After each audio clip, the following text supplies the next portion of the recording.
Yesterday we heard that the clergy conference, the core thing they came away with was participation of the faithful. So what is that all about?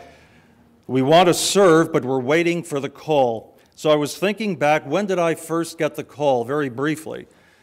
I guess I was 4 years old in the Chelsea section of Manhattan, which is where I spent my early life. And my great-grandmother, my father's grandmother, who was 89 years old when she died in 1951, is the one that really gave me, I look back now in retrospect, the strength. When my mother and father would go out for the evening, I'd sit on her lap, she'd tell me fables. And only now I realize here's a woman that was born in 1862 in Dikranagerd, historical Armenia, died in 1951, had no BA, no MA, no PhDs, spoke in the Dikranagerdsi dialect, and I won't say it now what she used to tell me, but she, with her strong, ironclad hand, would grasp my little hand, and I can feel her hand holding my hand right now, and holding me, and telling me in broken Turkish and Armenian, in the Dikranagerdsi dialect, how much she loved me. That really set the tone for me. It's as simple as that.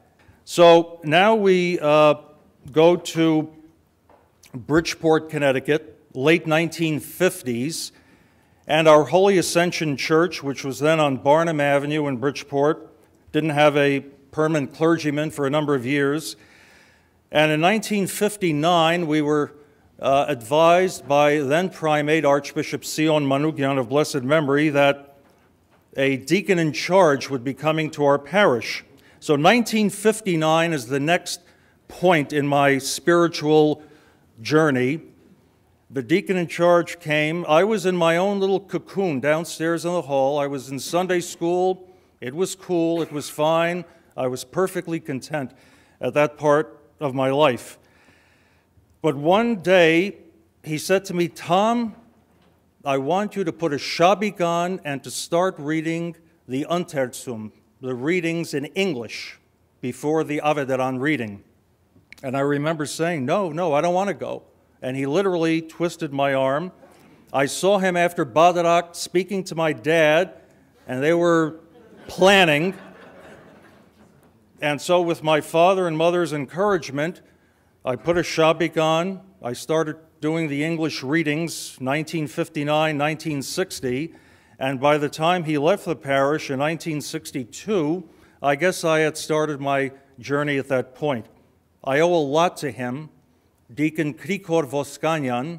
So he sort of launched me, and then we did get a permanent priest in 1963, Reverend Father Sarkis Kashikjian of blessed memory, and he too was very understanding.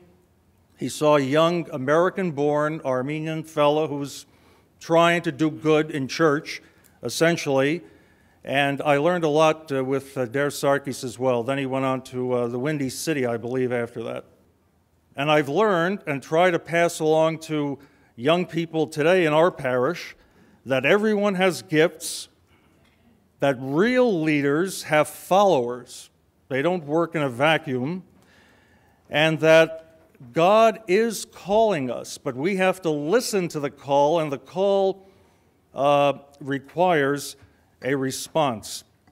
So through communication, building trust, understanding differences amongst us and disputes that arise, I've tried to identify and in my own way prepare new leaders for the ministry and mission, especially of the Armenian Apostolic Church, and just try again to watch over one another with love.